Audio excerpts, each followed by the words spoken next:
ਅੱਜ ਮੈਂ ਤੁਹਾਨੂੰ ਪੰਜਾਬ ਦੀ ਇੱਕ ਅਚੀਚੀ ਥਾਂ ਵਿਖਾਵਾਂਗਾ। ਇਹਨੂੰ ਰਵਾਤ ਫਾਲਟ ਲਾਈਨ ਜਾਂ ਪੰਜਾਬੀ ਵਿੱਚ ਰਵਾਤ ਦੀ ਤਰੇੜ ਆਖਦੇ ਹਾਂ। ਇਹ ਰਵਾਤ ਤੋਂ ਹੁੰਦੀ ਹੋਈ ਰਵਾਤ ਤੋਂ ਲੈ ਕੇ ਕੋਹਟਾ ਤੋਂ ਹੁੰਦੀ ਹੋਈ ਕਸ਼ਮੀਰ ਤੱਕ ਜਾਂਦੀ ਹੈ।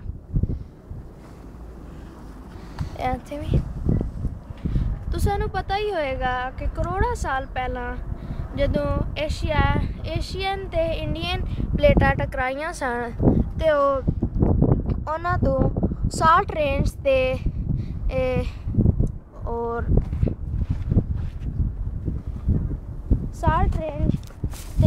ਹਿਮਾਲਿਆ ਵਜੂਦ ਵਿੱਚ ਆਈ।